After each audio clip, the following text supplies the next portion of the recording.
Well, we didn't see the pictures at the start, but with two riders like this, I can only say that it was kicking off. There was a large group trying to go away, and these are two very, very strong riders. And you always say that when you're trying to get in the breakaway, the longer it goes on, the stronger the breakaway is. And these are two exceptionally strong riders that are in front. So I just think that of the riders or teams that were trying to get in the breakaway, when these guys went, they just didn't have the legs to go with them because they're that strong. It was a very lumpy start today. We were keeping tabs on it, thankfully, from Pro Cycling Stats and other data sources. But there was a couple of attempted breakaways, some of which were very strong. Ethan Hayter was in one of the first incarnations, by the way, beginning of the day. Just going to welcome everybody back. Welcome back, those of you who've been away, haven't missed too much. It's kind of even-handed at the moment. It's hovering just 10 seconds shy of the 3-minute mark thereabouts. 11, I know, come on. But we had a couple of attempts at much bigger breakaway, a more significant one earlier on today. We're just mentioning some of those who were trying to get in the break, and it was really high quality. Zagira was up there, so was Ethan Hayter, a few other notables as well that would have had a real opportunity today.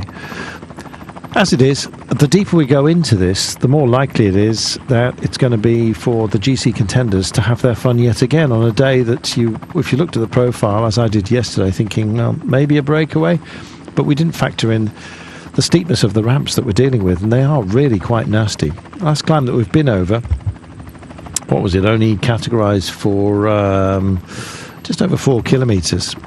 Took them 12 and a half minutes to get up, whether you're in the break or indeed in the chase. So they didn't exactly attack it, and maybe it's partially down to the gradients that they're having to deal with. Now they're coming over the top here. They will kick up again. The next climb they have will be at 53 kilometres to go. So getting to it in a couple of... it's non-categorised. But again, here's a perfect example. It's only 1 kilometre in length. But it's 11% average over that 1 kilometre. There's a couple of sections within it on the twists and turns, which are much higher than that. So you get the idea. It's an absolute leg sapper and possibly mind breaker today, Brian. Yeah, I'm just looking on some of the gradients that we're going to hit in this climb. 12.9%. So it's rather steep, as you said, not categorised. I'm just looking in VeloViewer at the moment. So even up to 13%. So it's not easy. Like you say, Carlton, not categorised, but the steepest part seems to be at the bottom. I think that's what Bingen Fernandez was telling Cofidis riders, that it's hard. The next climb, when we get down off the descent, the next climb is short, but definitely hard. Well, we'll go over the top of it. There's a little upsy-downy at the top, and then we will descend to take on 4 kilometres of 5%. In other races, that would be categorised. No, not here, obviously. We'll then go down to the valley bottom, possibly one of the very few parts of flat that we're going to be dealing with. They're on a descent right now. And that will introduce us to our intermediate sprint, which straight out the back of, we then, of course, start climbing again. Why wouldn't you? A double peaker that takes us, again, we'll describe the percentages when we get there. It's not quite as bad. It's about between 5 and 7%, but it extends over, 10 kilometres? So you get the idea. There's just no respite here.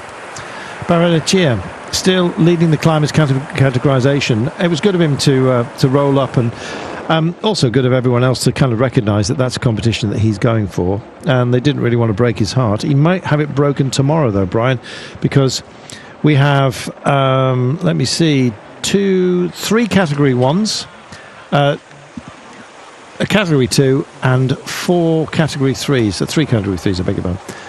That's a lot. Here's your data, Brian. Read that. 18 Celsius where they are at the moment as well.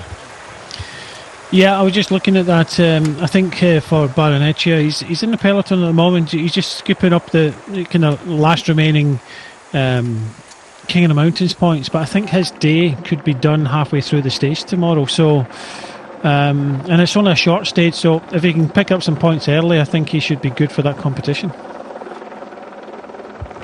Good to see Irish Elling. He's been terrific in this race, actually. Won the second stage, of course. Here he is.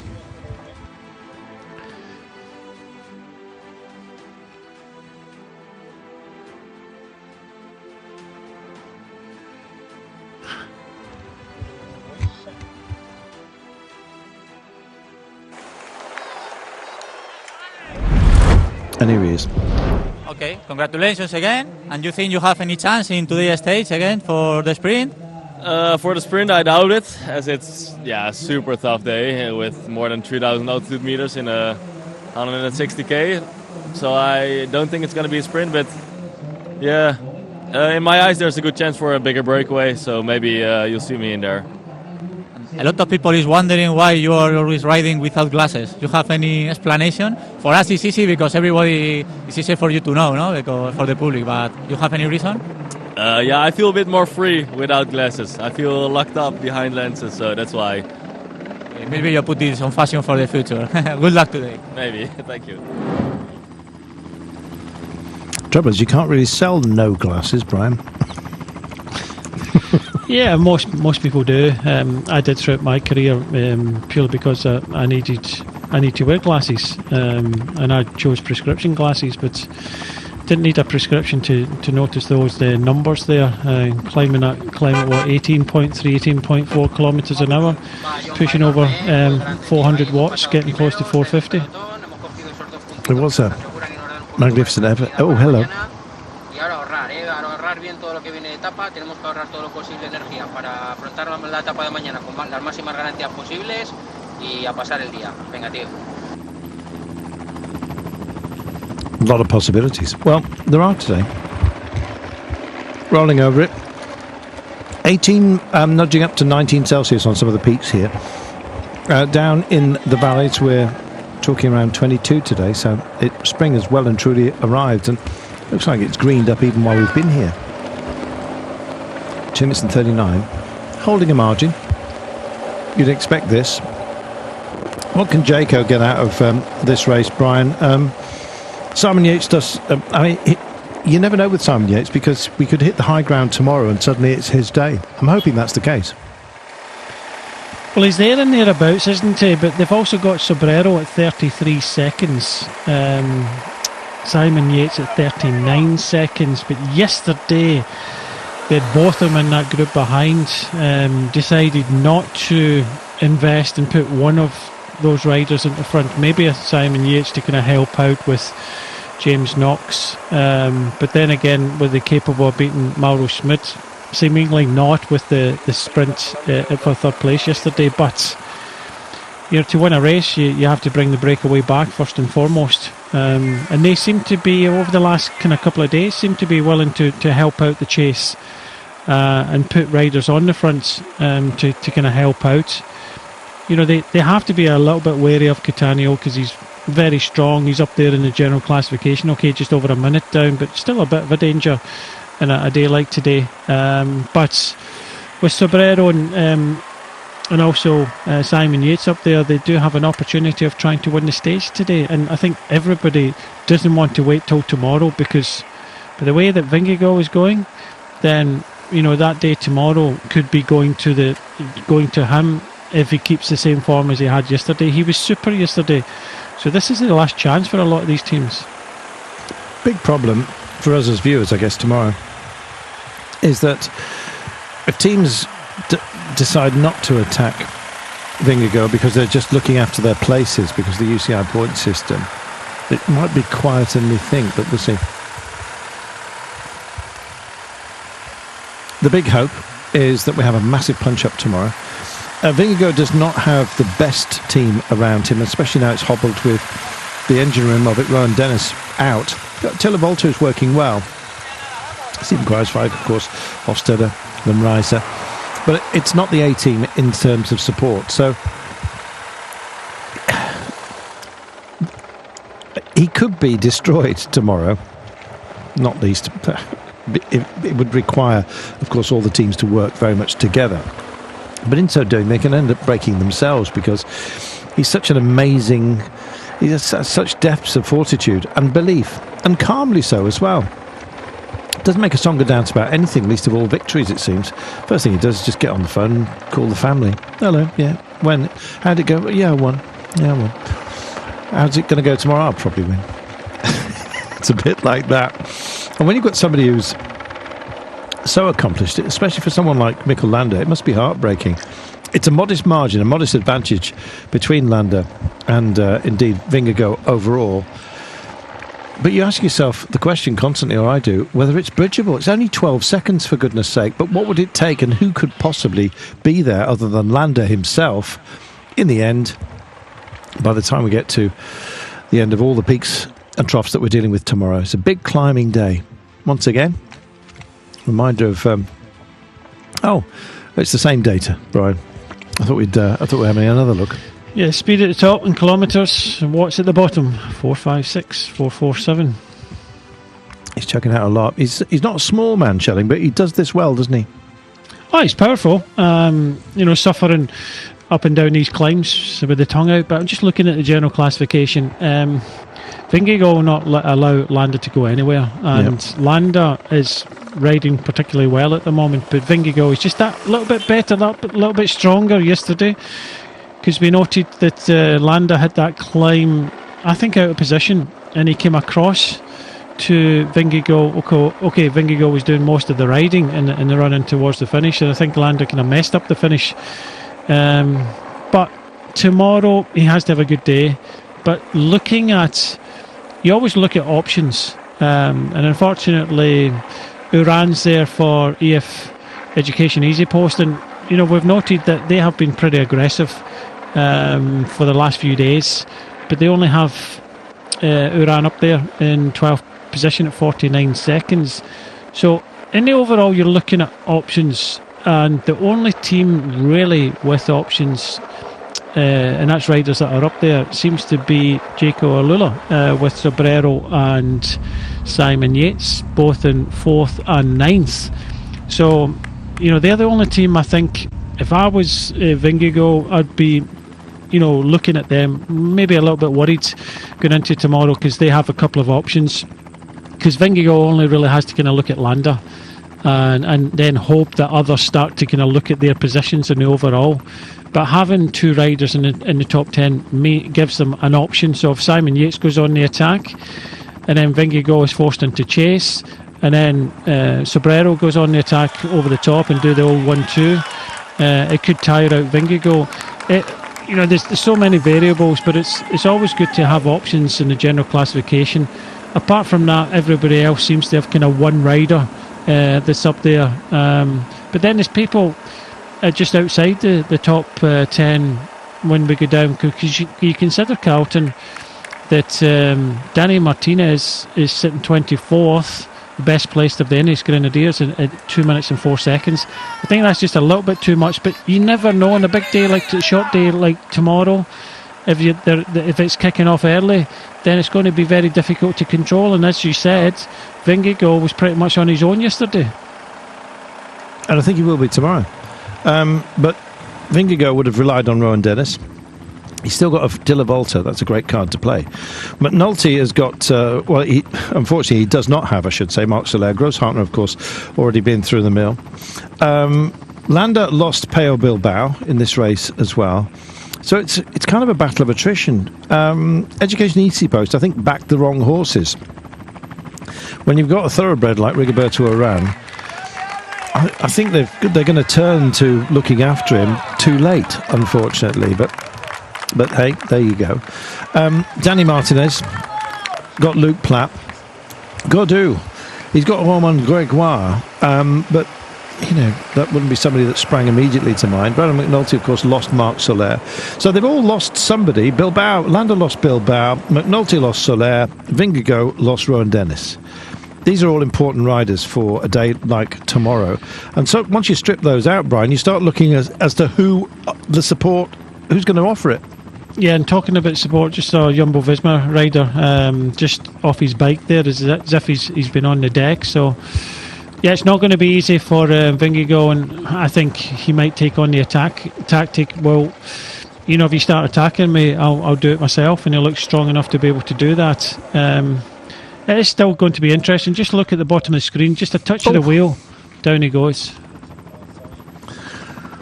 Yeah, not a nice one either. And then the pack having to come through and just take evasive action. He got away with it by the looks of things. That's Kreuzvik. Can't see. If it is, that's not good news. Bikkelander then, nearest man to Vingegaard at 12 seconds in arrears. I don't think you can discount David Gaudu, you know, at the end of this one. But anyway, not today, tomorrow. Bikkelander, how do you feel today? Do you have any good chances for the final, especially with the bonifications, the bonuses? Well, it's a special race, and the bonuses can, of course, change the general classification day after day. I feel good. I'm going for the final win, and tomorrow there will, of course, be far more opportunities. But what can we expect today? Will racers go for the general classification tomorrow, or will they go for a breakaway today and not tomorrow? I believe a bit of both of those scenarios. Everyone thinks about tomorrow, but is there any chance of chances today? We'll have a go for them. So there we are. It depends what gifts are offered for Bikkelander. Saw Arashira doing a little bit of pacing earlier. They got Pernsteiner and Keplinger here. Yes, Sutelin and Zambanini, but Peo Bilbao really would have been the guide for Landa and a great foil for him to use tomorrow, but unfortunately one of the first to leave the race, so that's a shame. But also it might well open up a bit of drama for us tomorrow. As we say, we just don't want Landa to start getting defensive about his second place. If Landa's watching Godot, who's at 31 seconds overall, Vingegaard's watching Landa, who's 12-second margin in arrears, and that could be a bit of a stalemate. Somebody a little bit further down, maybe off the cards, will have a go. And I've got a feeling that there's not enough people worried about Simon Yates, possibly justifiably so from what we've seen so far, but he's incredible the way occasionally he can suddenly produce that form. He's done it before, he's done it in the Vuelta, so he's, I don't know, will it be? I'm not sure. 2 minutes 32, 45.6, holding pattern at the moment today. It's all very well as throwing our minds ahead tomorrow, but as we've seen in this race, Brian, you can get some surprises day by day, and we've got a few up our sleeve, I am certain. Just got to wait for them to reveal themselves. It'll be on the peaky stuff at the very end, I think. I would be very surprised if it was going to stalemate all the way in towards the finish today. There's enough launch pads to try something. Jaco Alula and Jumbo-Visma are taking control of this, and I think they have to, because, you know, the way they're sitting in the general classification. And you know, you talked about Jaco Alula there. They have got two riders up there in the top 10, 4th and 9th. And that's good points in this race. Do they sacrifice one of them to go all in to really put the pressure on the leader? And, you know, that would help someone else as well. So it's all these calculations that the sports directors will be thinking at the moment. But for the time being, Jaco Alula have been riding quite strong. Can they finish it off today? Because I think a lot of teams looking for this stage win today, just to take the pressure off a little bit going into tomorrow. But I think, and I'm hoping that tomorrow is going to be really as dramatic as a lot of the previous stages we've seen today. Definitely today, with the peaks and troughs and the run in towards the finish, it will be quite spicy. Well, it will, and we know for sure that James Knox is going to have a go because he can't help himself, Brian, and I guess he's got the ultimate excuse of having two men up the road as well. They might well help him to help himself. That'd be nice if James got one. It would be, but for the moment, he's not going to be able to do anything until these two riders are brought back. So he's had a couple of good attacks over the last couple of days. He did a lot of work yesterday.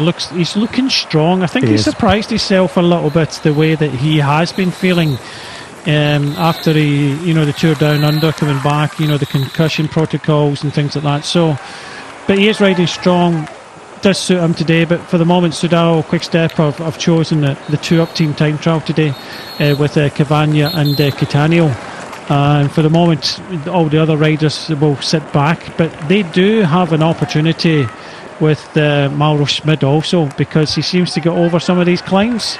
He came close yesterday, came close in the first stage as well, so he's had a couple of decent podium positions in the race, but everybody would just love to win each stage. Just reminding myself about that stage into teen in Tour de France. I thought it was longer ago, remember it, but it was 2021 when he finished behind Ben O'Connor, you might remember. Big old drive it turned out to be on stage 9 of the 108th Tour. Ben O'Connor, he finished in front of Sonny Colbrellier and Guillaume Martin. It was De Koenig quick step back then for Catania. 2 minutes and 21, 42.7 kilometres from home. Lovely to have your company, by the way. If you'd like to join the conversation, we're on Twitter. It's at Carlton Kirby, CarltonKirby, and at Bryce Smithy, BRISMITHY. Here is Guernica, modern place, mainly because the beautiful old place was destroyed by the Luftwaffe in a wicked experiment in 1937 during the Spanish Civil War. They carpet bombed the place, and over 1,600 souls were lost, according to local records. There are other records elsewhere which say the death toll was not quite so much. Some say only as little as 300. It matters not.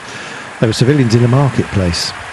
It wasn't nice, and they basically flattened the place, I'm afraid, and as a result it's very modern these days. So various, of course, homages to that terrible day. In fact, the anniversary of it, the 86th, is coming up on April the 26th.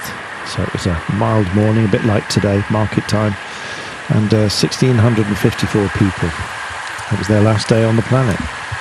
Not nice.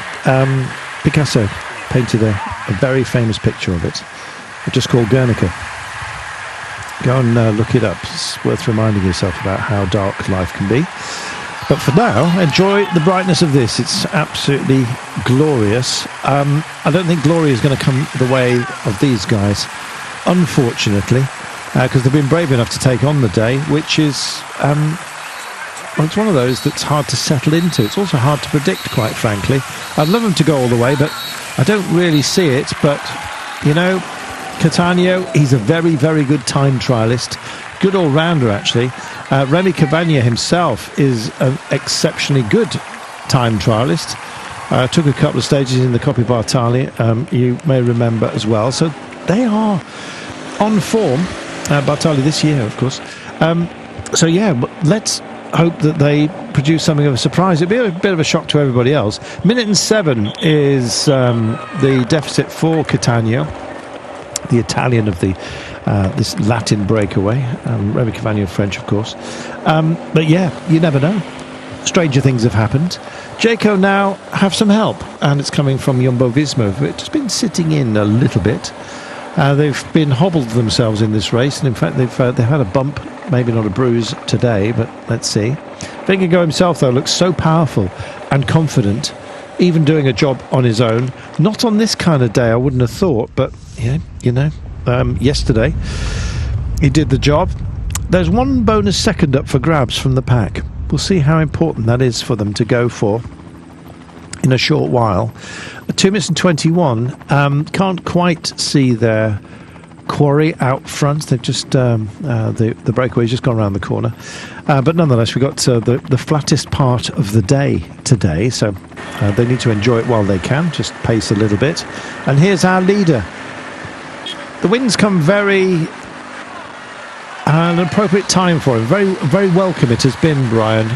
He admitted it himself after not letting off all the fireworks in Paris-Nice. He would have been disappointed by that, but you said a couple of days ago that it's more important really for him to do it for his team apart from anything else, so that they've got the confidence. Confidence breeds powerful performances sometimes, doesn't it? You want to keep that momentum, don't you? Morale, isn't it? If he wins the Tour de France again this year, then it doesn't really matter, but I think for the team confidence and everything like that goes around it means a lot.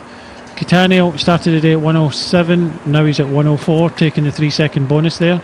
But you're talking about these two riders, two world-class time trialists, two very strong riders. If anybody can go the whole way, they can. That's why the peloton is in this shape. They're riding at pace purely because they're not giving them too much rope because they can't. And with Catania and Cavagna on the front, Sam Oman is riding. Harper has been riding for Jaco Alula as well. Lawson Craddock has done a lot of work. So they're putting a lot of effort into controlling this breakaway, and they have to coming into the last kind of 40 kilometres now. But like you say, we're just coming up to this sprint, 1 second up. Be interesting to see what Landa does, because I think this second means more to Landa than anybody else. Let's see if he's prepared to put in the work rate today. I think he may well keep his powder dry for tomorrow, you know. If Vingegaard doesn't make a move and just marks out, I think he'll stay with him. His Kruiswijk, was it he that went on the deck earlier, Brian? Can't see. I thought it was. I can't see too much. You know, it was a kind of slow motion crash, just touch. It was uphill, just touching. But I think by hanging around the back, I think it was himself that hit the deck. He always start checking elbows in particular. Still just adjusting himself, which suggests it may well have been he that took a tumble. 2 minutes and 7. Well, they're going for it. They are. There's 7 riders off the front at the moment. Let's see who's making it up. We haven't had the best views of the intermediate sprints, I'm afraid, from those providing the pictures. And Vingegaard is here. Well, this is nice to see as well. Groupama France de Jurset. Watch out for them, Brian. And occasionally, the likes of Godou, they need seconds overall. And just double checking on their margin, actually. Groupama, best placed. Oh, excuse me. I did have it a moment ago. Here we are. David Godou is at 31 seconds. So even if he's not going to be taking those bonus seconds, Brian, his teammates will make sure nobody else does either. Well, I think that just happened. I think Gregoire just took the second there, taking it away from... By the looks of, I think Vingegaard was there and he realised he wasn't going to get round him. So it looked as if Groupama was just making sure that Vingegaard didn't take that second. Simon Yates comes up a little bit short in 4th place there. So it did look as if it was Gregoire there that took the 3rd place and that second. So they are thinking about it. They don't want to give Vingegaard any more seconds than he's already got. Yeah. Likewise, Simon Yates was working to make sure that Vingegaard didn't get it in the absence of Sobrero, teammate of Simon Yates. So a little bit of insurance dialed into that. So yeah, David Godou stays at the same margin. Vingegaard has no bonus seconds today. Neither has Landa, neither has Godou, neither has Sobrero. There was only 1 second up for grabs, but it shows you how marginal it is, Brian. Yeah, I really do think that Simon Yates was interested in trying to take that second. Well, it would have put him into 8th. Yeah, potentially. Equal with Brandon McNulty, so he started at 1 second above, so that 1 second would have made the difference. And I think everybody else is looking at, getting as many seconds as possible. It's amazing, isn't it? They've really been magnified in importance, our intermediate sprints, so I'd just like to see more of them. We've missed a few along the way, just not had the pictures to show you, unfortunately, on occasion, but those last seconds count. So, time for a gel for Mr. Vingegaard, by the looks of things. He's just powering up, as you can see, being reminded to feed, and Jaco's still lively. Well, don't forget, 10, 6 and 4 bonus seconds at the line. We've also got another intermediate sprint. The gap's gone down to 1 minute and 51. We're on a long sort of draggy climb at the moment. It will take us all the way up to Morga, and that is... that will open up that's after about 100 130 kilometres of racing by the time we get to the top of Morga, so leaving us with about 35 left, so we're a couple of kilometres away from that. So we're engaged in this sort of draggy sprint. We're going to have a word with David Gaudu in a few moments' time. His teammate just getting up and making sure nobody else nicked a second off him. If you're going to have any kind of technical, it's probably worth having it now.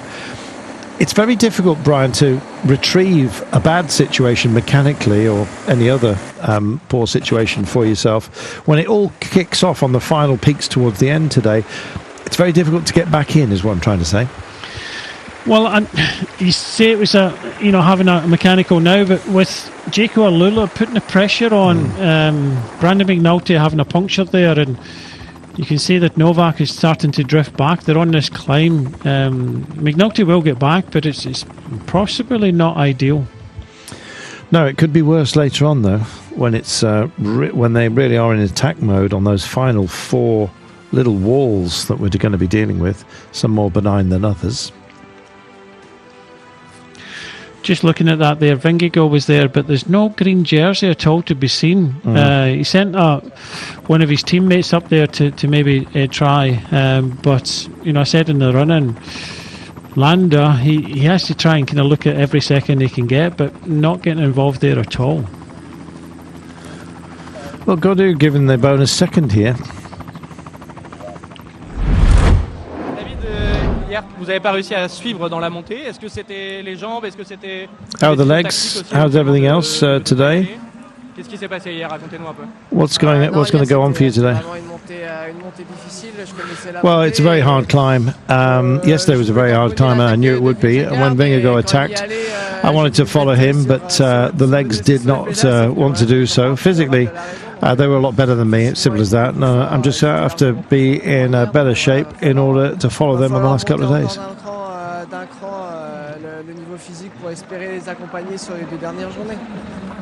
What about today? Breakaway, fight between the general favourites. Well, the key will be to be along with the favourites if it possibly can be. Seems like Movistar are good sprinters, maybe Innes with Hayter, Movistar Aaron Burrow, so he's thinking it's going to end in that kind of scenario. Or even Quick-Step, Mauro Schmidt. 30 seconds behind Vingegaard before the last 2 days. Is it doable? That's this question coming in now. Is it doable, or will it be hard physically tomorrow, I think? 30 seconds behind Vingegaard. We know that Arati's stage is an all-in stage, but anything is possible. We've already seen general classification. Yeah, it'll be set by the GC men tomorrow. It's just whether the GC men are going to have the license really to go for it when there's so many other teams that will be going all in, because there'll be other teams looking at the profile tomorrow, Brian, that think today's the day, now or never. This one, stage 5. I think tomorrow is going to be a GC battle. Yep. This is the only opportunity if you're not kind of got the legs to get involved with the TT. So we'll see what happens over the course of this stage, but definitely it looks as if we could see some action.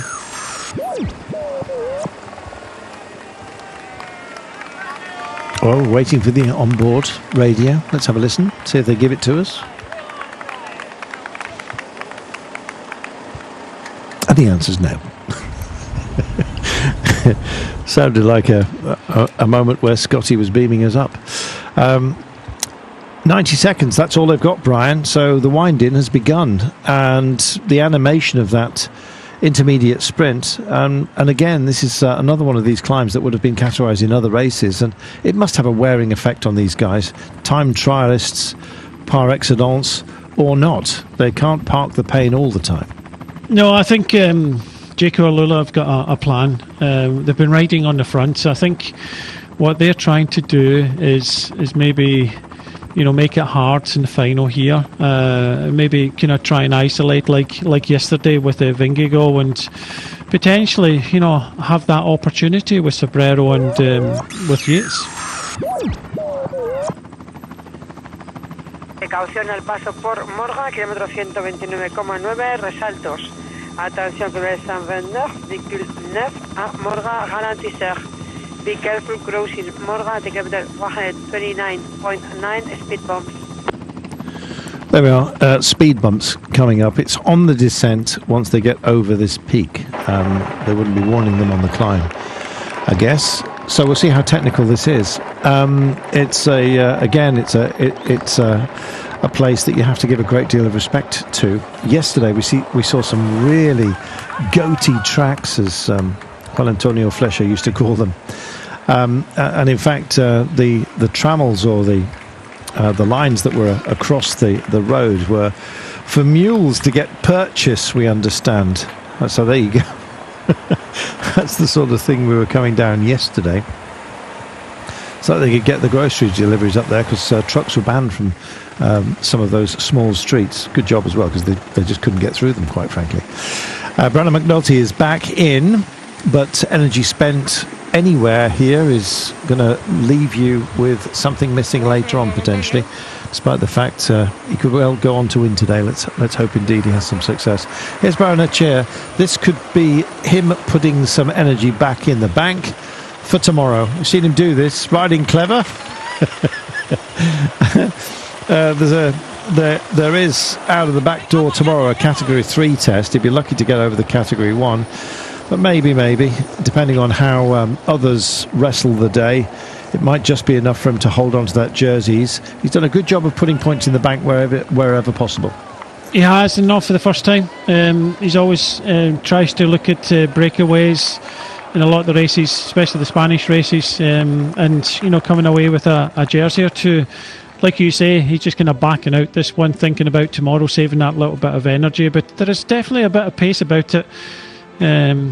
Cheeky hand signal there, but Eddie Dunbar is at the front. They are putting a bit of pace on. Just want to give a shout out to my favourite cafe in Glasgow, Ali. A new cafe has just opened. If you're in Glasgow city centre, go and visit it, just off George Square. And especially over the weekend, they're showing cycling, so are we, in Eurosport GCN, with both Paris-Roubaix men and female, and so they'll be showing it. So if you want to enjoy the fun, have a coffee, watch it in Ali in Glasgow. And what's the best cake, Brian? I never tried their cake when I was in. I just had coffee and iron brew. Brian, but the soup is no good to me, mate. Their homemade soup is fantastic. Need cake information.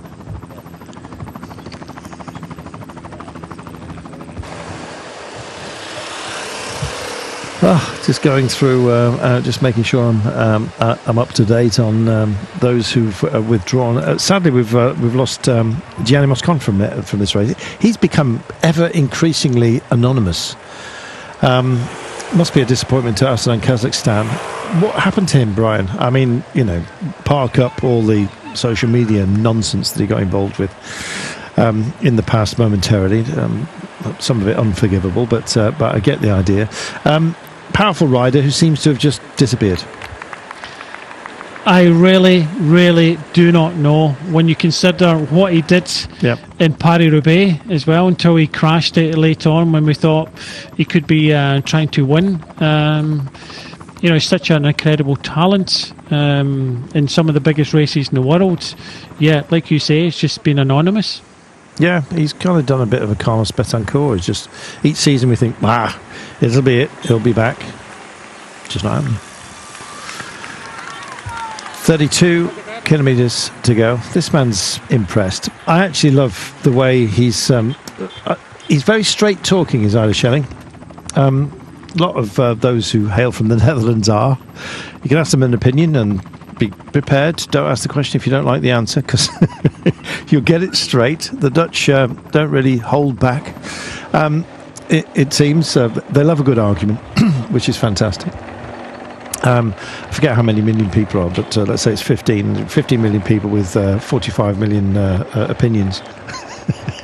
It's great. Got some very close Dutch friends. If Rob Reinrich's watching, hello, mate. 31.6 kilometres from home. That was it. 1:01 is the gap. So virtual leads starting to just about disappear.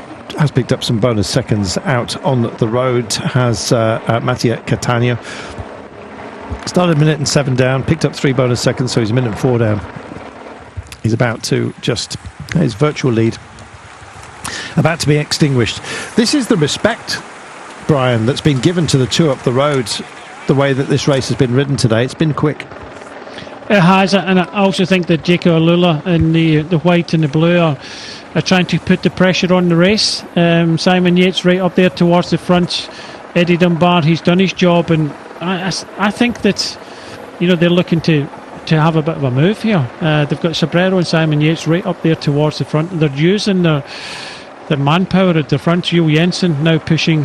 So I just think they want a very difficult final, and it could be this man that starts to go on the attack, the Brit Simon Yates. Be great to see him today. As we say, it's like a jack in the box. All quiet until you throw the pin, and then boom, there he is, bouncing away on the old spring. Well, that may well be the case tomorrow. Let's see. He's got rivals. Oh, it's all getting very, very lively. We're under a minute now to the breakaway. This is not a deliberate act to try and catch them, although they didn't want to give them too much leeway. For a lot of teams, this is possibly last chance saloon. Jaco Alula doing a fantastic job. It'll be for Simon Yates, we believe, today. Trek Segafredo on the other side of the road, just been joined by Innis Grenadiers, who'll be hoping to tee up somebody today. Should be Danny Martinez, but he's so far down. I think it's open season for them. I'd love to see someone like Omar Freire have a go actually late on Super Dig. Yeah, Matthias Schelmos, have I mentioned him so far in this race? He's wearing the blue jersey, Brian, and for Trek Segafredo, they're getting lively. What's his chances today?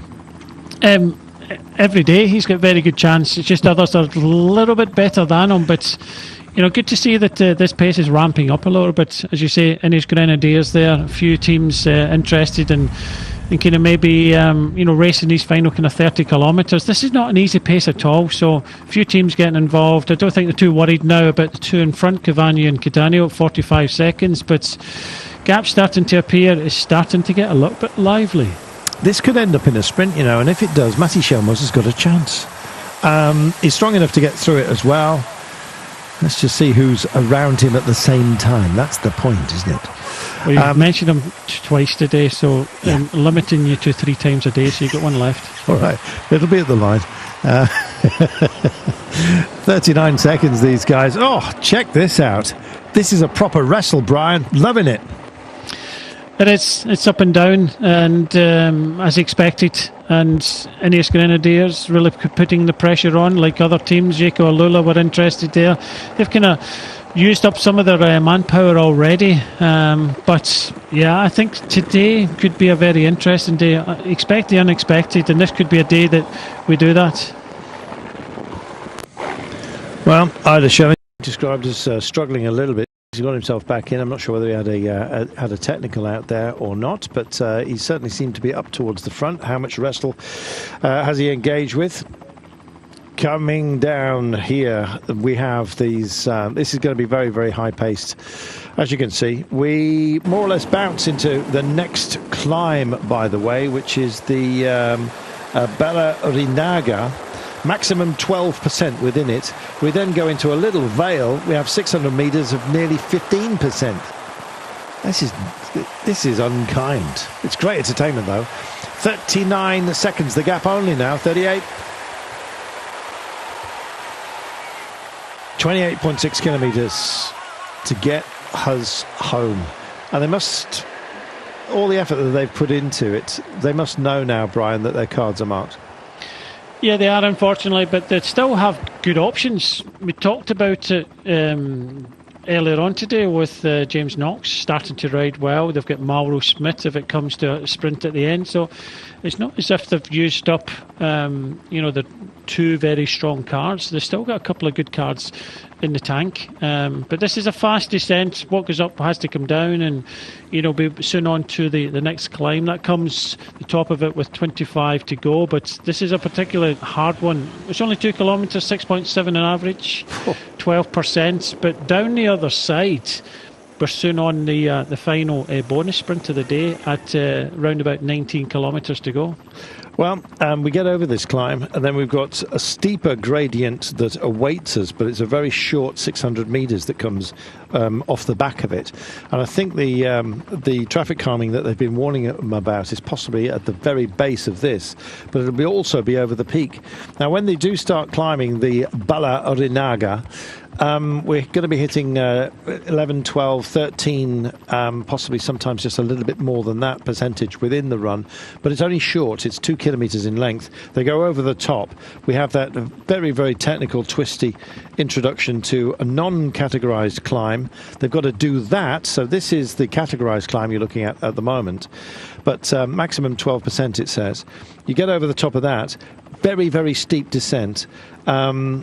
Eases up the descent a little bit in terms of its descending decline, and then we kick up 600 metres and 11% for that non-categorised test, and it's over that you then start thinking about the intermediate sprint, as if they're not thinking about it already. Brian, look at this, and look where Vingegaard is, and where's Vingegaard's teammates? Nowhere to be seen.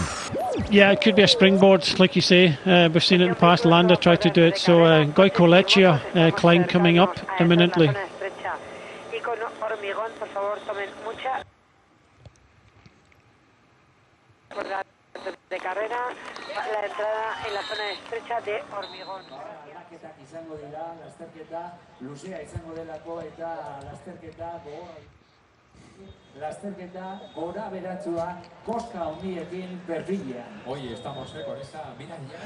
Well, I've got some real link issues at the moment. It looks like the pictures have just stabilised, so we'll be going back to it in a few moments' time. Now, ahead of the race, a little bit of a pickup right now. There are a couple of hundred metres until we get to the top. Concrete road, this sort of pounded, not terribly nice. As you can see, just all you ever have to do is look at their wrists and see how they're jingling. Two bouncing up front, 1,600 metres before the peak of this climb up to Bala Orinaga, Goicoechea climb. This is Ineos Grenadiers just mobbing the front at the moment, just trying to calm things down. Trek Segafredo chomping at the bit. Don't look too far and you'll see the blue jersey of Shelmos. Oh, there he is. I'm only allowed 3 mentions, apparently. I think I've used them all up. There's Landa in the green jersey, just making sure that he's keeping tabs on, of course, Vingegaard. And Vingegaard himself has been very, very lively. He'll be up for the intermediate sprint that comes once we've dealt with this climb, bounced into a valley, taken on a non-categorised spike with 11, 12 and 13% within 600 metres. And it looks like pin has been pulled by our breakaway as well. The cohesion, unfortunately, has been lost between the pair of them. And so Catania and Cataneo now have finished their job. Just about. High pace then by these guys, and tempo being set at the moment by Ineos Grenadiers. Nomar Freire is the man who's on the front, working of course for Danny Martinez, just tucked in on his wheel, and this is the last man standing, Mattia Catania, who is still going for it. Great time trialist in his own right. I have seen in the past riders get within about 4 or 5 seconds of the peloton and then push on and almost win it. I'm just thinking of Tony Martin back in the day, when he used to be in a situation like this. So he's got 19 seconds, so he's got some slip room remaining. I jest, it's going to be a tough ask, I'm afraid, and it's virtually all over for those from Soudal Quickstep who really did try and play a card today. Maybe it's in defence, really, of the aims of James Knox, who is far better recovered from his concussion earlier on in this season than perhaps even he had thought. So, King of the Mountains continues to be plied. He's just rolled through it, the Bala Orinaga, and then he'll go over the top, and it will be that bounce into that nasty peak I was telling you about. Here come everybody else. 25 kilometres from home. This is the Bala Orinaga profile. We've just about completed it, to be honest. When we'll come up and over the top, we bounce into a little valley, and then we have this little spike. Then there is a catch zone, really, that I'm afraid is going to do for the last man standing from our breakaway. Reaches out over a distance of about 8 or 9 kilometres, and that takes us to a whole sequence of walls really that we're going to be dealing with later on. One of which most significant, around 14%. It's horrible for over about 900 meters. Not categorized, but it's going to feel like an alpine test at the end. Still got just over 500 or so meters before we get to the top. And as you can see from the pace here, it's long in the day. Just missed out on a drink there, I'm afraid. Spotted it very, very late. There'll be perspiration in his eyes as well, I am certain of it. No matter what banding his helmet's got on it. And takes another one. Nicely done. That was from the official site. I don't know what mascot that is, but it's a fox, I believe. It could be anything else. 20 seconds now he's got. They're not easing up back here, but they're just getting themselves into attack order and also moderation order. There is Lando in the green jersey, leads the points classification. That is a journey he owns at the moment. In fact, I beg your pardon, he's nursing it on behalf of Vingegaard in the yellow jersey. You can't wear two. But they are 1 and 2 overall, and they're going to act like it by the time we get to this intermediate sprint. They clearly want those bonus seconds, Brian. Well, whether they're going to get it or not, but I really do think that Ineos Grenadiers are trying to look after Ethan Hayter today. He's up there in 3rd or 4th place, and if he can go over this climb, which it looks like he's going to be able to do, then you've got a series of other climbs. So this is the last categorised climb today. So you see Ethan Hayter, 3rd of the Ineos riders on the left-hand side, looks comfortable. So I really do think that if Ethan Hayter can get to this finish, he can do what he did in the first stage. So Ineos Grenadiers may possibly not looking at the overall anymore, but really look as if they're looking after Ethan Hayter today, trying to get that second stage win for them. Good car to play. Danny Martinez is 2 minutes and 4 seconds down overall, so it's not really worked out for them. Speculating whether it might be someone like Luke Plapper was allowed to have a go today. Hayter himself was trying to get in the break at the very beginning of the day. It's eventually settled down to 2 from Soudal Quickstep, Catania and Cavagna. And in fact, you're looking at Catania right now, head of the race, head down and going for it. There it is. Now this is, they said, watch out for the traffic calming bumps on the road. And you can understand this motorcycle will describe them to you, I'm sure, if they hit them first. And usually the bumps start to come just before a turn. It's almost like a warning, really, to slow yourself down. You can often see the car in front of you that just kick up its backside, which is a good warning. But they've had it on the race radio as well. 23 kilometres from home, 12 seconds margin just for the time being. Possibly a little bit more than that because the camera's staying with. Not been called out of the gap. Here we go. Into then, big right-hander. Take it easy. Oh, that's nasty over there. That's a real collection point, that bridge, Brian. Rock, they'll know about it. They will have had a good view of it. I imagine team radios have been busy screaming. Stay safe, everybody. Gosh. Yeah, but I think the marshals are doing a very good job, and if there is any things like this, they have been well marshalled. I have complimented them so far. There was a couple of small infrastructure on the roads, various other things, maybe a moto parked in the wrong place, but so far so good for the Basque Country. Well, taking on a feet, 11 seconds is the margin just for now. They're just handing out. Hayter just sharing bottles. He's tucked in the third wheel at the moment. Just keeping an eye on Trek Segafredo here as well. Here is Chelmos in the blue jersey. So yeah, it's turning into a slightly different profile the day. It may well be we get a proper mix. I think the intermediate sprint is going to be feistily fought for by Vingegaard and Landa. Vingegaard's still up there. I couldn't see Landa that last view. It was maybe just my eyes, but both yellow, green and blue jerseys on display up towards the front. And 8 seconds now only is the gap, so it looks like he's coming up to this next little spike that we've been talking about, Brian. 11, 12 and 13%, but crammed into 600 metres. He'll hit it first. I believe that Landa is more inclined to hope that Vingegaard doesn't take any seconds because he's been beaten unanimously, and Aldi, that's a difficult one, and that's a lot of these sprints. So I think he'll be hoping that he doesn't, Vingegaard doesn't get any of these seconds, and maybe others take it away from him. I can see that Gorka Izagirre is looking after Enric Mas, so he's interested for sure, but Vingegaard was right up there in the yellow jersey, and others will be testing him out, because the fact that Catania has been brought back, it means that it's 3, 2 and 1 seconds now. That's up for grabs.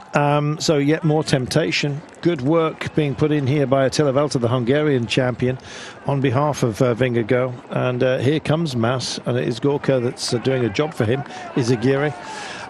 So 20.8 kilometres to go. That was a nasty sort of introduction to this climb. That was clearly the steepest part of it, although other steep ramps within it, as you can see. This only goes on for 600 metres, possibly feel an awful lot longer than that, especially if you've been out in the breakaway. These are proper tests, Brian, and constant as well. Yeah, not easy. And it's these steep climbs that really hurt.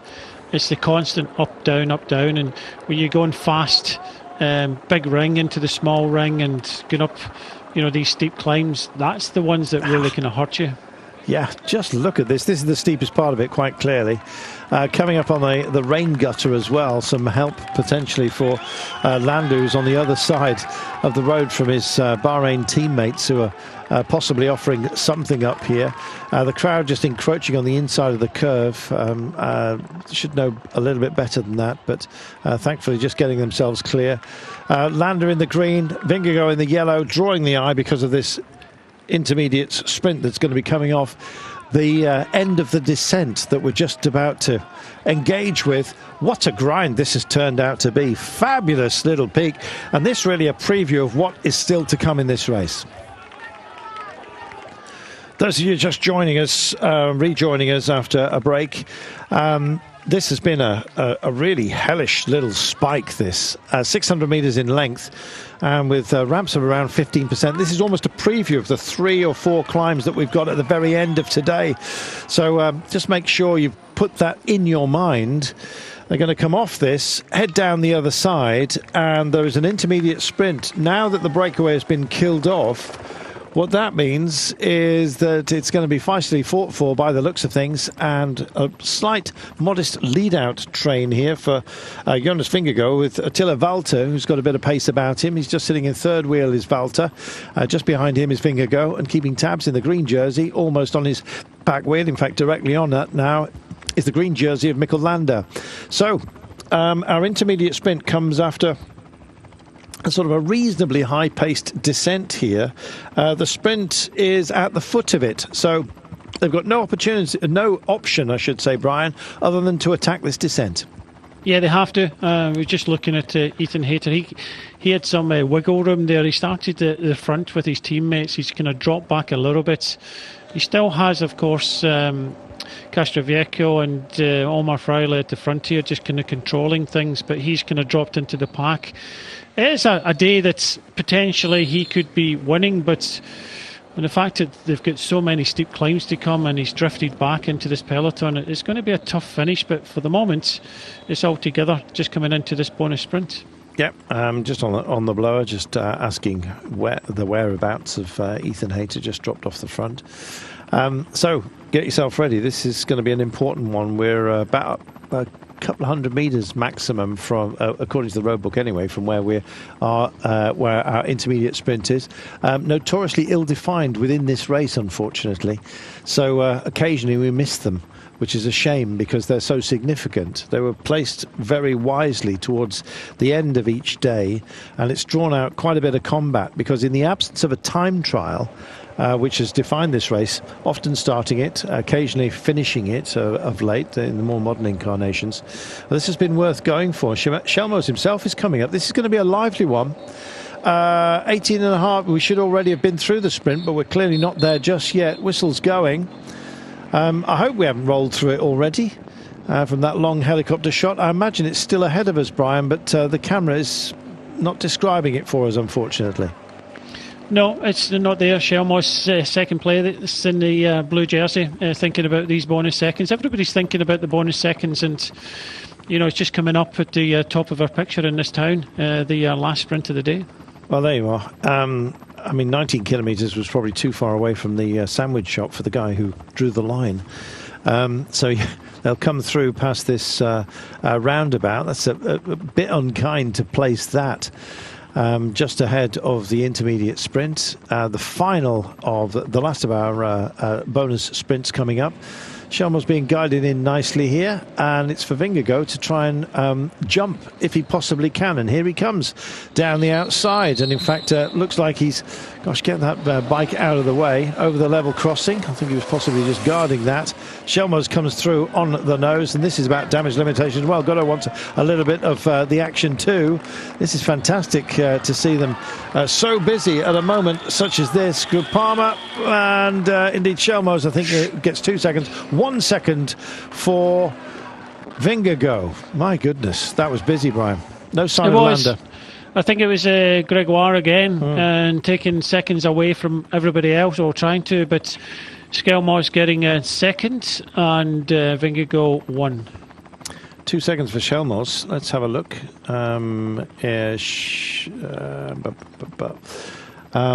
He is, that vaults him to 6th place by my reckoning.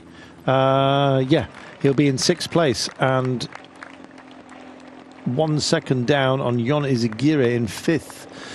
So these are worth going for, Brian, in terms of your overall classification, with 1 day to go after this. Yep. So now with Vingegaard 13 seconds in front. That was a very tricky sprint. It was only, 100 metres after a roundabout there.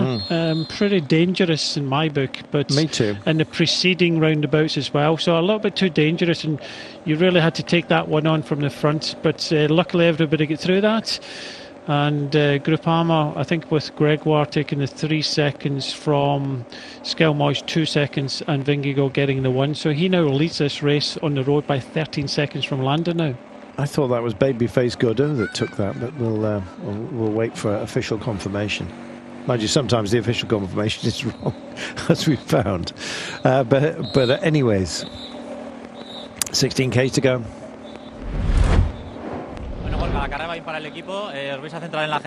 is Gorka Izagirre with a rapid fire machine gun question, which is with the team, are you going to play for the general or for the win?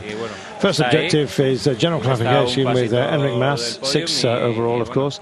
And there's just a little step from the podium. Mikel Landa and Jonas Vingegaard are there ahead of us. And it's a long road, though, so we're just going to have to wait and see. On a personal level, will you try to win the stage or work for the team? Well, we've got some options for the team to try something, or I'm at the service of the team, really. Always then at the disposal of the team, because that's my job. Stop asking me difficult questions. He didn't say at the end, but he may as well have done. Aye. There we go, Brian.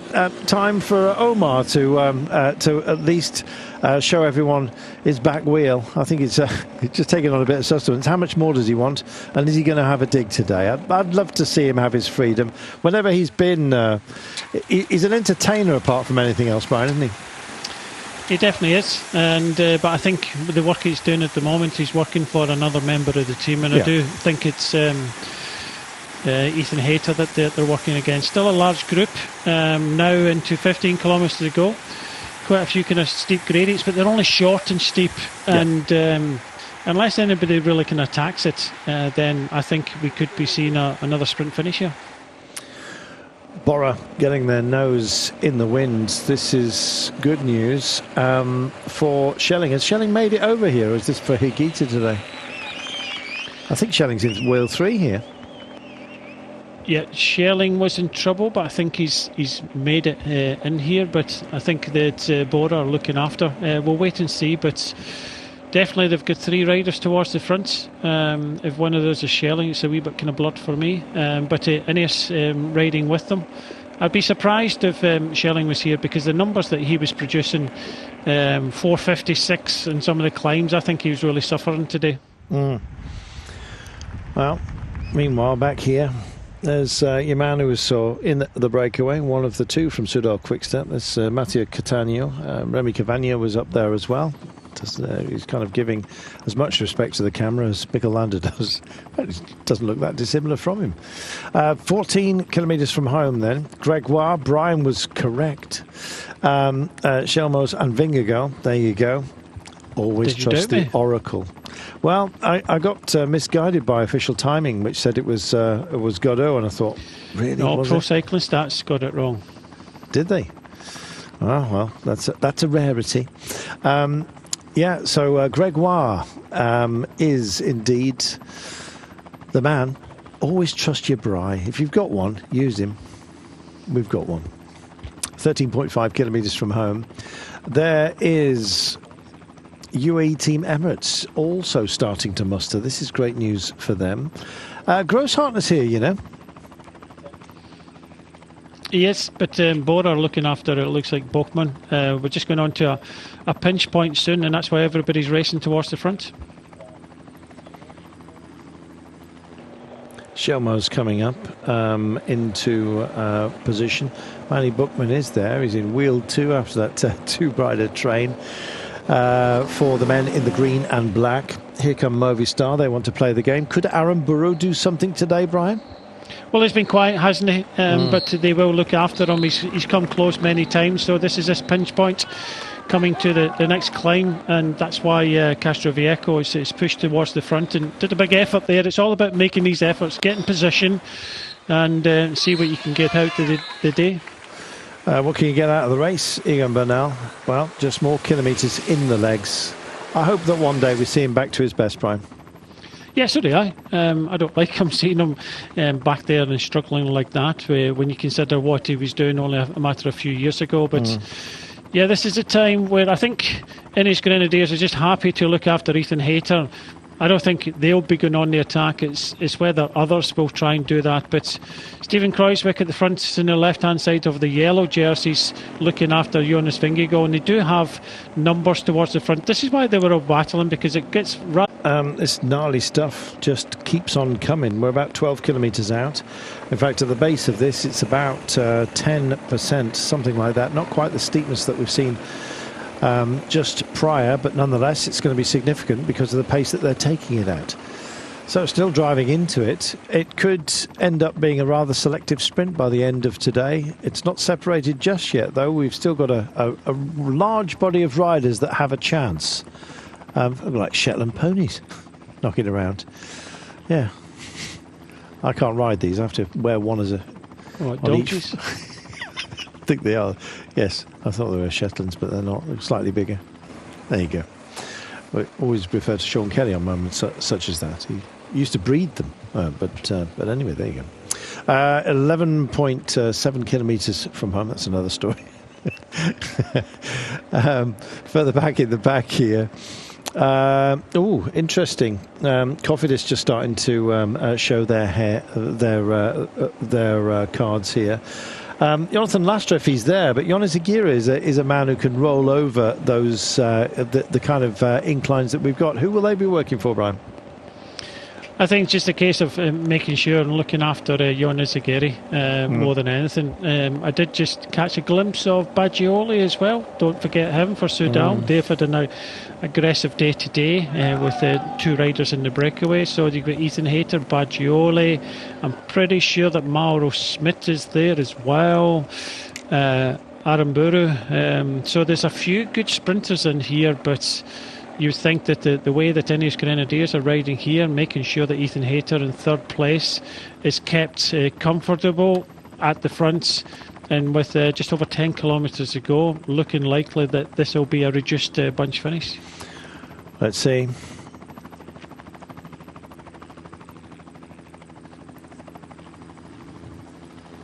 Just coming over the highway here. We'll be seeing a little bit more of that. Well, hopefully, anyway.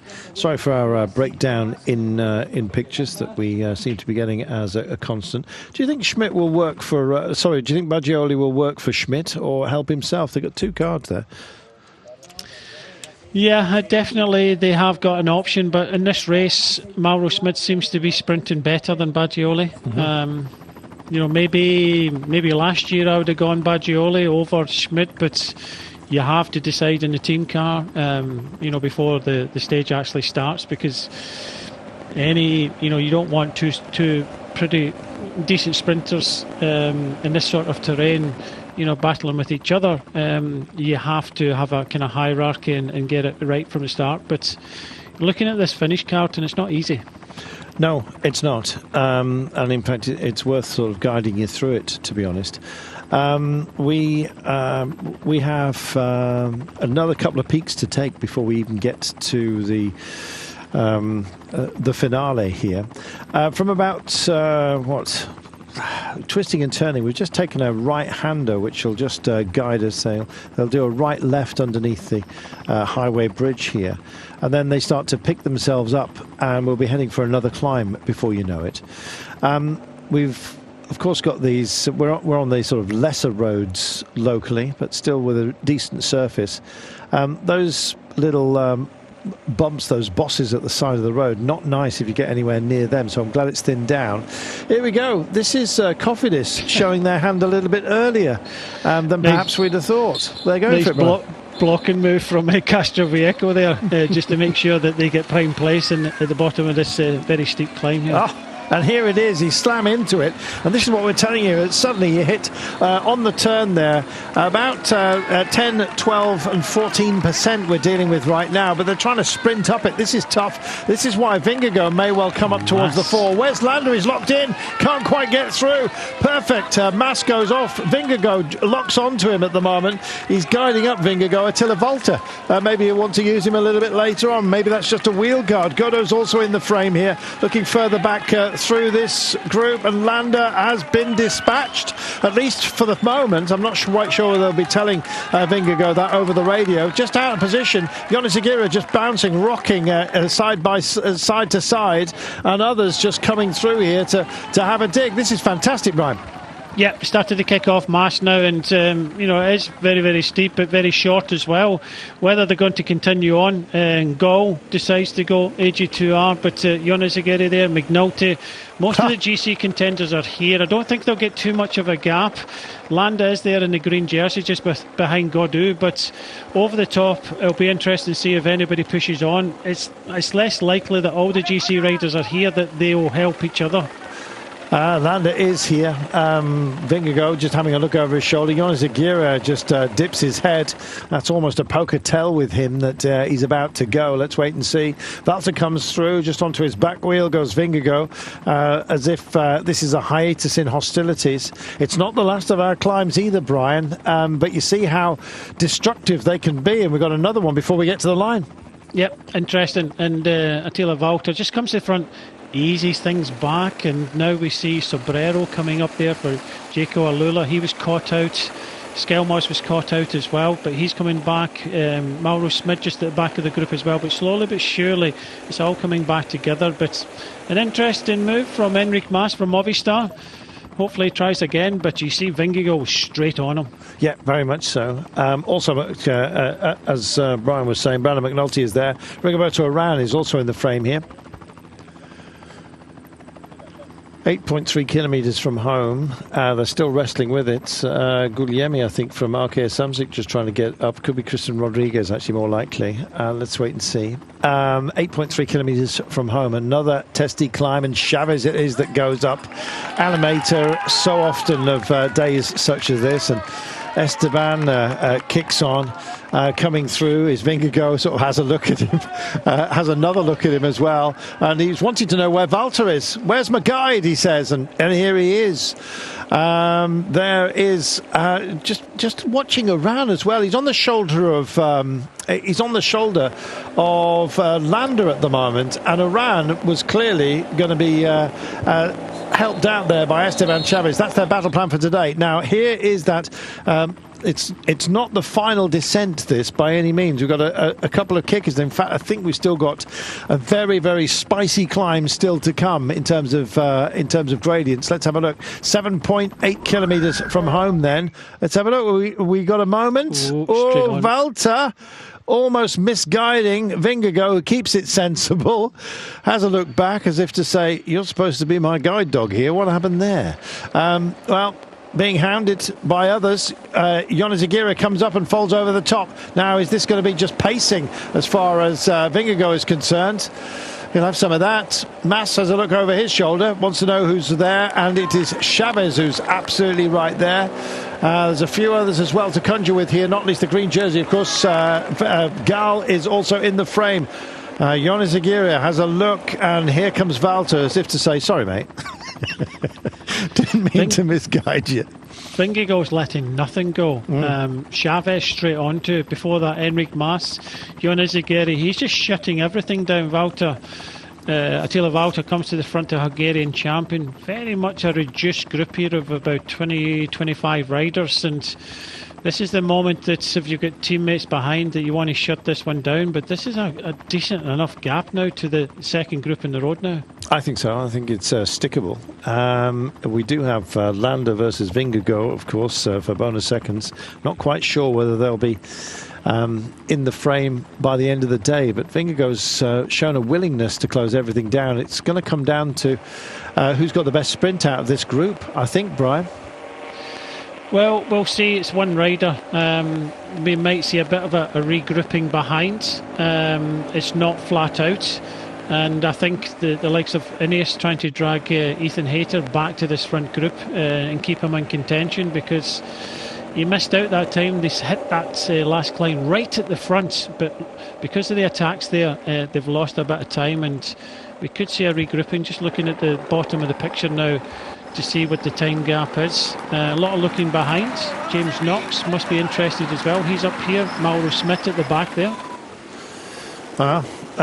These are those who look like they have missed out, quite frankly. Yeah, and they stayed with Ethan Hayter. They're trying to guide him in. I think they'll come back because they seem to have a lot of firepower. It really depends on how they attack this next climb. Yeah. Well, this will just about wind it out, to be honest. Once they've dealt with this, let's have a look. Valter, clearly very much in attacking mode. Have you seen, Brian, Aaron Burrow within this group? I think he is. There's a couple of Movistar riders in Guerrero, here. definitely, but I don't know if Aaron Burrow's here. Yeah, it's kind of difficult to see at the moment. Definitely Gorka Izagirre is there. Is Guerrero there?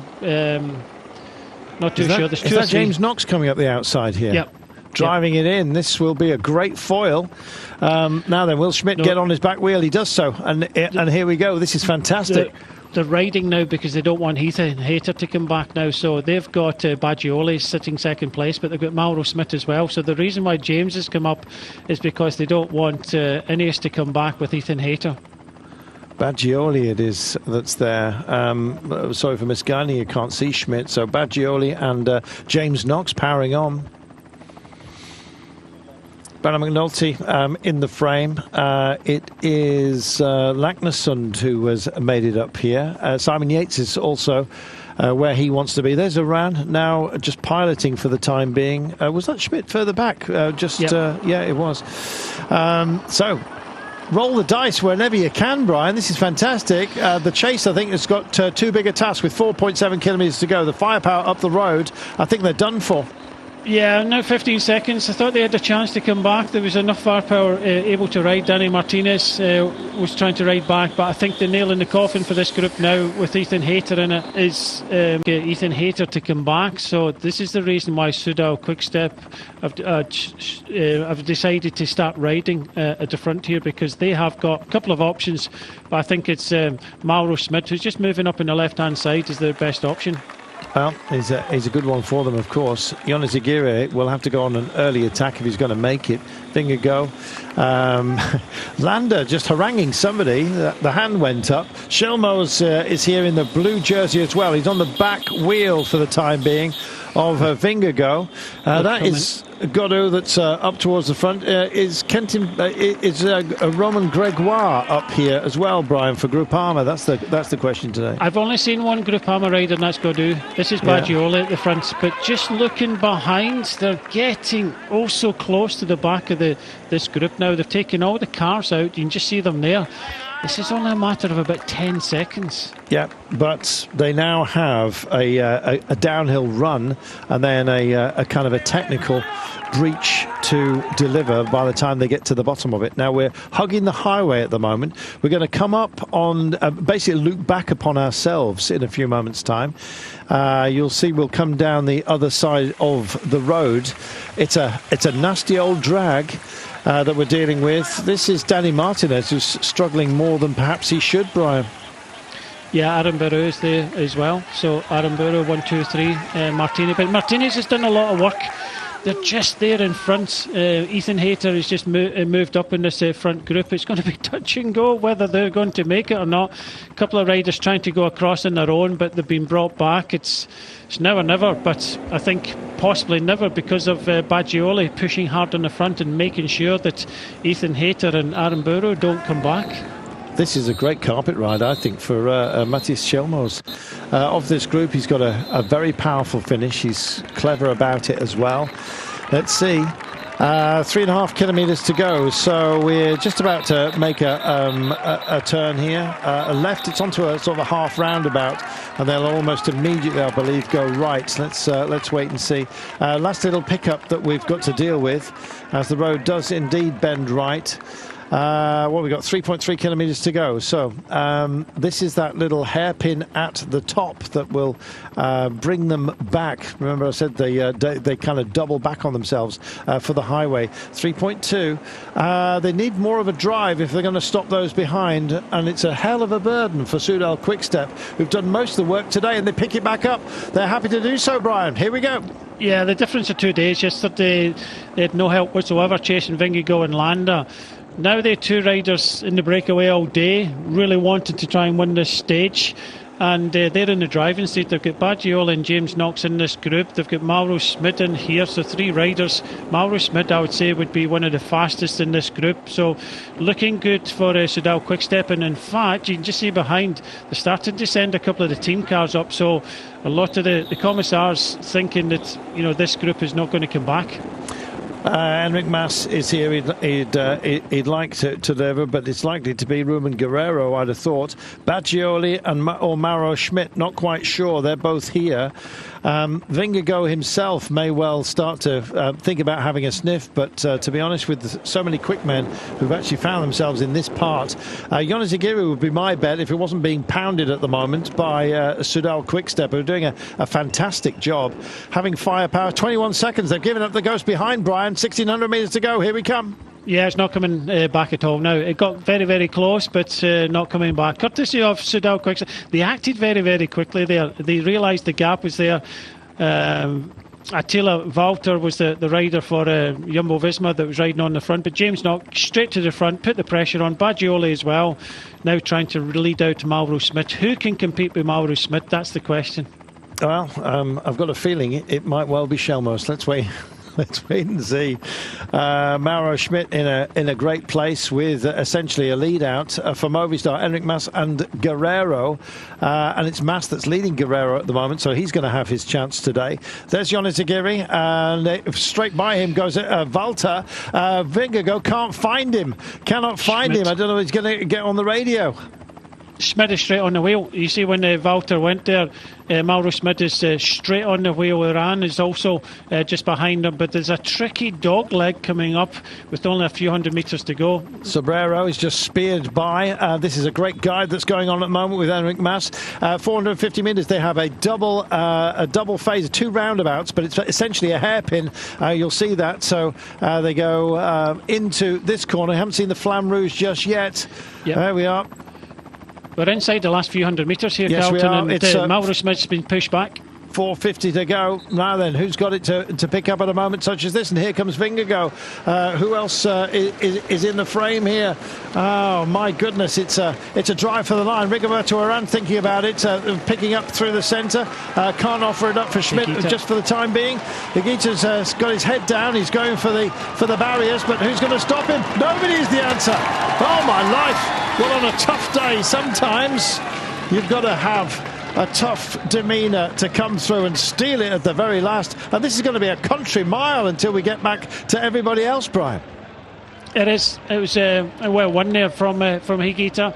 Just noticed that Tila Walter on his wheel had Mauro Smid, and into that double phase corner, Mauro Smid got pushed back out of position, came round that corner, and Higuita just surprised everybody. Never surprised many, because he got a good sprint finish, but Baggioli tried, but Baggioli had already been riding a lot in the run in. I just think that Soudal Quickstep messed that one up completely with Mauro Smid. He was too far back out that final corner and had nothing in the legs to come back. There was a lot of disengagement there. You saw the desire as well for Attila Valter to guide Vingegaard. They lost each other as well. They almost started to lead Rigoberto Urán into the frame. Sergio Higuita for Bora Hansgrohe gets the day. You saw the sprint being led in there, those following on in the second group, and it was Ethan Hayter that crossed the line first. Take us through this, Brian, this double phaser to take us to 450. Well, Baggioli was in third place there. It was being led out from Movistar, and Guerrero was there, but just see Higuita starting to open up his sprint on the right-hand side here, but Mauro Smid is down the left. Look, he had so much to do. Urán was there, Vingegaard just got kind of pushed onto the barriers a little bit there. Baggioli was coming back there, Guerrero, but on the left-hand side coming quickly was Schmitz and Skelmos, but you can see the banging of the bars there where Mauro Smid just get pushed out of it. Higuita wins from Baggioli, but a very disappointed Mauro Smid. That was for the taking there, and he completely messed that up in that double phase of corner. Skelmos finishing third behind Baggioli. Higuita taking the day.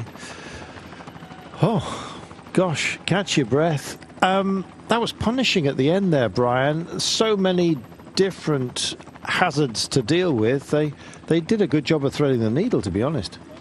Yeah, it wasn't the fastest of sprints after a day like today. It was a difficult one. Higuita, Baggioli, Skelmos, Sobrero, Mauro Schmidt in fifth place, Chapuzin, Jean Izagirre, Felix Gall, Guerrero, and Jonas Vingegaard 10th on the day. No bonus seconds for him. Well, there'll be some gaps opening up, I have to say, for those who were well placed at the beginning of the day. We'll wait for our general classification, but congratulations to Sergio Higuita. Not an automatic choice in a sprint, but if in a tough day, Brian, he had the mettle to go for it, and in the end he had a gap. Well, he's definitely got a sprint, Higuita, but maybe not on a kind of flat sprints. There are other quicker riders, but in this group of riders, I would say that Mauro Smid's just out of position and, paid for it in the end. But Higuita got himself in the right position and benefited from it and took the second stage win of this race for Bora Hansgrohe. There are so many teams within this race who put a lot of effort in and then get little rewards. We've seen Soudal Quickstep having indeed that problem throughout the race. Likewise today, Ineos Grenadiers, I must say. I was quite impressed with what Soudal Quickstep did today. They had all the plans, just didn't quite work out for them. Bora kept themselves almost anonymous for the entire day, and in so doing they come through and take the win with Higuita.